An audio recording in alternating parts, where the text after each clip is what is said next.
दोस्तों state of हार्मोज को फिर से बंद कर दिया गया और ईरान ने दोबारा से पूरा कंट्रोल कर दिया है। स्टेट ऑफ हार्मोज को पूरी तरीके से कंट्रोल में ले लिया है सिर्फ और सिर्फ 18 घंटे के बाद। ऐसा क्यों हुआ? ये सिर्फ और सिर्फ ट्रंप ताऊ की वजह से हो रहा है। ट्रंप हर रोज ट्वीट कर देते हैं। अभी उन्होंने बोला था कि यूरेनियम देने के लिए ईरान राजी हो गया है। अब उनके ट्वीट की कोई वैल्यू है? उनकी कोई वैल्यू नहीं है। अब ये 18 घंटे के अंदर पूरी तरीके से रेस्ट्रिक्टेड क्यों कर दिया गया ये एरिया, पूरी डिटेल में मैं आपको सारी चीजें बताता हूं। न्यूज पर आजकल कुछ भी चल रहा है कि समझौता हो चुका है, डील हो चुकी है, आसिम मुनीर ने डील करवा दी है, पाकिस्तान ट्रंप जा रहे हैं, यूरेनियम देने के लिए तैयार हो गया है ईरान। कुछ भी बकवास चल रही है आजकल सोशल मीडिया पर। कोई भी ऑथेंटिक न्यूज देने के लिए तैयार है। मैंने अभी 2-3 घंटे पहले एक वीडियो बनाई थी, उसमें सारी चीजें आपको अपडेट करी थी। चाइना का भी रोल बताया था कि चाइना बैकडोर से आ गया और बहुत जल्दी सामने आने वाला है, ईरान के साथ आने वाला है, क्योंकि उसको सबसे ज्यादा ऊर्जा की दिक्कत हो रही है। सेमीकंडक्टर्स जो ईरान सबसे ज्यादा बनाता है, माइक्रोचिप्स जो सबसे ज्यादा बनाता है, सल्फ्यूरिक एसिड जो केमिकल मटेरियल्स जो निकलते हैं स्टेट ऑफ हार्मोज से, वो वहां तक नहीं पहुंच पा रहे हैं, जिसकी वजह से अमेरिका पर, ट्रंप पर बहुत ज्यादा दबाव था। ये सारी चीजें मैंने बता चुका हूं। दोबारा से एक बार मैं डिटेल में सारी चीजें फिर बता दूंगा आपको। ईरान ने फिर से बंद किया स्टेट ऑफ हार्मोज। ईरान सेना के प्रवक्ता ने बताया है कि हार्मोज स्टेट को खोलने के एक दिन बाद दोबारा बंद कर दिया गया है। उन्होंने कहा अमेरिका द्वारा बार बार उल्लंघन किए जाने के कारण हार्मोज से गुजरने वाली आवाजाही सख्त सैन्य नियंत्रण की स्थिति में लौट आई है। ईरान ने शुक्रवार को इजराइल लेबनान युद्ध विराम की शेष अवधि के लिए हार्मोज खोल दिया था, लेकिन अब पूरी तरीके से उन्होंने कंट्रोल कर लिया है, इसको पूरी तरीके से बंद कर दिया है जो उन्होंने खोला हुआ था। अच्छा, ये इन्होंने ऐसा क्यों किया है? ये इसलिए करा है क्योंकि वहां से अमेरिका पीछे हटने के लिए तैयार नहीं है। ईरान ये चाह रहा था कि अगर मैं स्ट्रेट ऑफ हार्मोज खोल दूंगा तो जो यहां युद्धपोत आए हुए हैं, जो वॉरशिप्स अमेरिका के आए हुए हैं, वो यहां से चले जाए, पीछे हट जाए। वो हटने के लिए तैयार नहीं है। अमेरिका क्यों हटने के लिए तैयार नहीं है, ये अमेरिका को खुद नहीं पता है। ईरान ने हार्मोज स्ट्रेट फिर बंद करने का किया ऐलान। कहा अमेरिका की समुद्री डकैती के चलते हमने ऐसा फैसला लिया है। साथियों, अब सुनिएगा पूरी कहानी। 18 घंटे में फैसला, हार्मोज पर फिर से पाबंदी। 18 घंटे के अंदर ही दोबारा से कंट्रोल कर लिया है ईरान ने। यह सामरिक जलमार्ग अब पूरी तरीके से ईरान की आर्म्ड फोर्सेस के सख्त नियंत्रण में आ चुका है साथियों। और कारण क्या बताया गया है कि अमेरिका ने ईरान के बंदरगाहों, पोर्ट्स की नाकेबंदी, ब्लॉकेड्स को नहीं हटाया।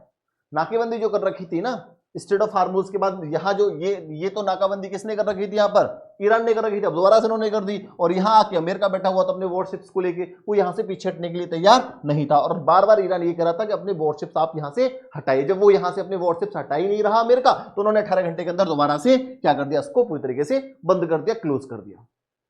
ठीक है जी, अब आगे की कहानी सुनो कि तनाव का असली कारण क्या है। अमेरिका का कदम, यूएस का जो एक्शन है वो क्या है कि डोनाल्ड ट्रंप का ऐलान कि हम अपने 16-17 डेस्ट्रॉयर्स, वॉरशिप्स और एयरक्राफ्ट कैरियर्स को पीछे नहीं हटाएंगे।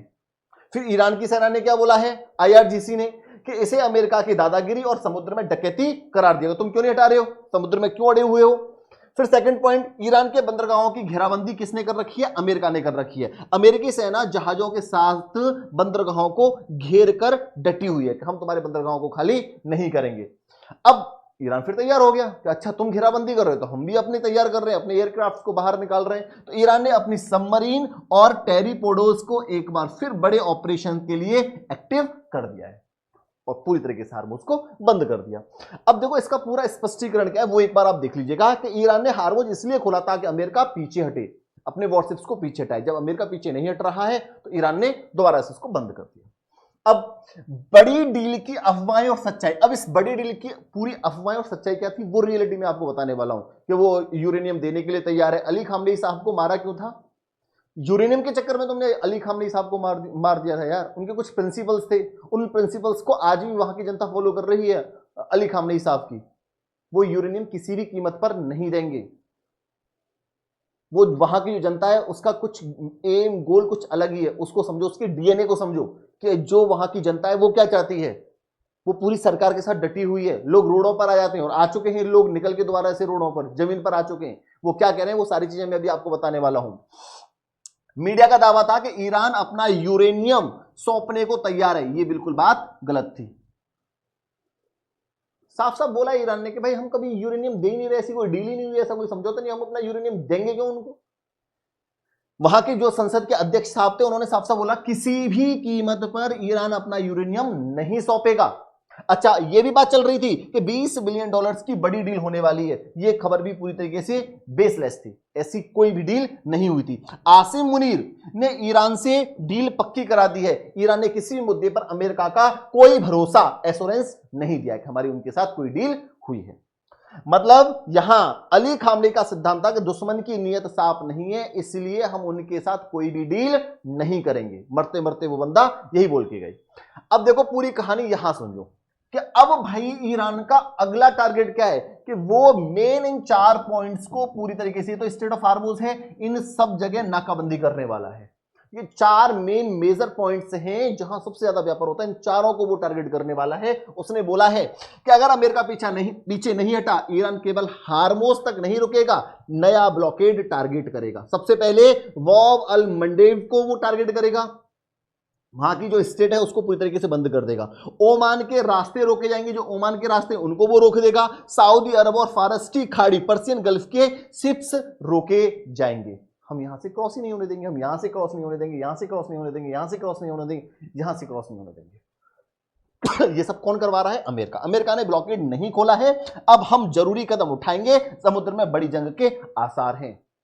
और कहीं ना कहीं आपको पता है कार्गो जो जहाज चाइना से ईरान में आ रहे थे, उसमें बहुत बड़ी मात्रा में हथियार आ रहे हैं। आपको पता है 21-22 को सीज फायर खत्म हो रहा है इनका, और जैसे ही सीज फायर खत्म होगा तो आपको दोबारा से एक बहुत बड़ा युद्ध, एक बहुत बड़ी वॉर देखने को मिलने वाली है। आने वाला है समय, देखना। तो पूरी तैयारी ईरान अपनी कर चुका है। हार्मोज बंद होने का वैश्विक इंपैक्ट क्या है, ग्लोबल इसका फर्क क्या पड़ेगा? देखो क्रूड ऑयल का तो पता ही है कि भाई इसका जो फ्लो है पूरी दुनिया में बहुत ही लिमिटेड कर दिया है, कंट्रोल कर दिया है, और हर देश में बहुत ज्यादा मुसीबत आ चुकी है ऑयल की वजह से। दूसरा, केमिकल्स नहीं पहुंच पा रहे हैं। केमिकल्स में सबसे बड़ी बात आती है सल्फ्यूरिक एसिड की, क्योंकि जो सल्फ्यूरिक एसिड है सबसे ज्यादा क्या बनाता है, वो चिप्स बनाता है, माइक्रो चिप्स बनाता है, सेमीकंडक्टर्स बना रहा है। और ये सबसे ज्यादा कौन बनाता है? ये अमेरिका की कंपनी है बहुत सारी, जो चिप्स, माइक्रो चिप्स, सेमीकंडक्टर्स बनाती है। और चाइना में और ताइवान में तो बहुत अच्छे तरीके से इस पर काम किया जाता है। तो जब ये केमिकल सल्फ्यूरिक एसिड ही नहीं पहुंचेंगे तो फिर समझो आईटी और मैन्युफैक्चरिंग हब पर कितना बड़ा फर्क पड़ेगा। पूरा मार्केट, ग्लोबल कंपनियों को भारी नुकसान हो रहा है। तो यहां इसकी वजह से भी अमेरिका के ऊपर बहुत बड़ा प्रेशर बना हुआ है कि भाई इसको जल्दी से जल्दी इसको शॉर्ट करिए। तभी वो हर रोज ट्विटर पर आके कुछ भी ट्वीट कर देते हैं आपके डोनाल्ड साहब जी। दुनिया भर की सप्लाई चेन रुकने से डोनाल्ड ट्रंप प्रशासन पर इस मुद्दे को जल्द सुलझाने का भारी दबाव है। अब सुनो, अगर ईरान की बात करें तो तेहरान की सड़कों पर लाखों लोग आ चुके हैं और उनका सिर्फ एक ही कहना है कि अमेरिका के साथ कोई डील नहीं, इजराइल के साथ कोई डील नहीं। जो अली खामनेई साहब थे उनको मारा क्यों गया था? यूरेनियम के चक्कर में मारा गया था। हमारे कुछ प्रिंसिपल्स हैं, हमारे कुछ सिद्धांत हैं, उनका डीएनए ही अलग है, उनका खून ही अलग है। वो कभी ट्रंप नहीं समझेगा। उनको हरा पाना इतना आसान नहीं है। जब जनता साथ होती है ना किसी भी सरकार के, तो उनको हरा पाना बहुत मुश्किल होता है। उन्होंने साफ साफ बोला है, उनका जो ताकत है ना, उनकी रगों में इमाम हुसैन की बहादुरी, हिम्मत है। वे किसी भी कीमत पर नहीं झुकेंगे। वहां की जनता किसी भी कीमत पर नहीं झुकेगी। जनता की मांग है कि ईरान की जनता अपनी सरकार से साफ कह रही है कि ट्रंप या इजराइल से कोई समझौता नहीं होना चाहिए, कातलों से कोई डील नहीं होगी। आपने अली खामनेई साहब को मारा, आपसे कोई डील नहीं होगी। जनता अपने लीडरशिप अली खामनेई के खिलाफ हुए एक्शन से बेहद गुस्से में है साथियों। जनता के भारी दबाव के कारण ईरान की पॉलिटिकल और मिलिट्री लीडरशिप के लिए पीछे हटना असंभव है। वो चाहेंगे तो जनता उनको पीछे नहीं हटने देगी साथियों। इजराइल की धमकी और खत्म होता सीज फायर। इजराइल तो कभी चाहेगा ही नहीं सीज फायर हो, उसकी तो पूरी अलग ही कहानी है। उस पर भी डिटेल में एक वीडियो बना के आपको सारी चीजें समझाई जाएंगी कि इजराइल का स्टैंड क्लियर है। नेतन्याहू और रक्षा मंत्री, हमारा लक्ष्य अभी पूरा नहीं हुआ है। ईरान को अपना परमाणु कार्यक्रम छोड़ना होगा, वरना इजराइल फिर हमला करेगा। इजराइल कतई नहीं चाहता कि कोई सीज फायर हो। सीज फायर की डेडलाइन आ चुकी है, 21-22 अप्रैल सीज फायर की डेडलाइन है। चाइना से बहुत बड़ी मात्रा में हथियार जुटाए जा रहे हैं, मिसाइल्स आ रही हैं। आप देख लेना 21-22 तारीख को क्या होने वाला है। ट्रंप की चेतावनी, अगर यूरेनियम पर डील नहीं हुई तो फिर से भयानक जंग शुरू हो जाएगी। एक तरफ अमेरिका इजराइल की शर्तें हैं, दूसरी तरफ ईरान की न झुकने वाली जनता और तैयार सेना है। स्टेट ऑफ हार्मोज को बंद होना एक बड़े महायुद्ध का अलार्म है।